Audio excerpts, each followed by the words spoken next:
अ, गेली 15 दिवस एक विषय मोठा झाला आहे की कोल्हापूर महानगरपालिकेच्या झाडाच्या बद्दल, की त्या लाकूड चोरीबद्दल निर्मा कन्स्ट्रक्शन आणि त्याचा ठेकेदार सुशांत पवार.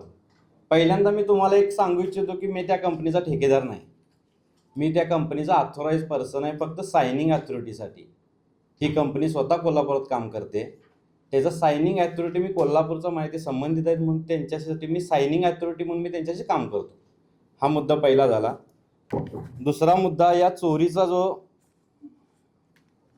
FIR झाली, त्या चोरीच्या FIR मध्ये कुठेही असं नमूद नाही की निर्मा कन्स्ट्रक्शनने किंवा सुशांत पवारने हे वैयक्तिक चोरी करून विकलेलं आहे.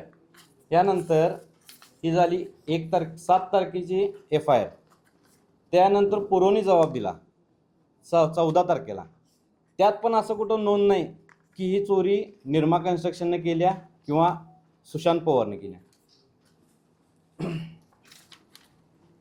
यानंतर महापालिकेने आमच्याकडे खुलासा मागितला की तुम्ही लाकूड उचलण्यास विलंब का केला. त्या खुलासाचं आम्ही उत्तर असं दिलंय की आम्ही लाकूड उचलण्यास विलंब केला, जो काही गैरव्यवहार झाला आहे त्याबद्दल आमचं त्याच्याशी काहीही संबंध नाही. त्यानंतर स्टँडिंग कमिटीला 17 तारखेच्या स्टँडिंग समितीला सदस्यांनी विचारलेले प्रश्न, या प्रश्नामध्ये एक प्रश्न विचारला गेला की सदरची लाकडे स्मशानभूमीत न देता ठेकेदार निर्मा कन्स्ट्रक्शन यांच्याद्वारे परस्पर विक्री केल्याने ठेकेदारावर फौजदारी गुन्हा दाखल करण्यात यावा, ब्लॅकलिस्ट करण्यात यावे, हा प्रश्न विचारला आहे.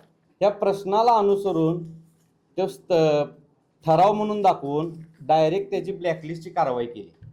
या ब्लॅकलिस्टच्या कारवाईनंतर स्टँडिंग चेअरमन विशाल शिराळे साहेब यांनी 30 तारखेला आयुक्तांना पत्र दिलं की सदरचा प्रश्न सदस्यांनी उपस्थित केला होता. सदर प्रश्नाबाबत मी स्वतः प्रकरणाची पूर्णपणे शहानिशा करून तसेच वस्तुस्थितीचा विचार करून त्याबाबतचा प्रस्ताव स्थायी समितीसमोर सादर करावा अशी सूचना केली होती.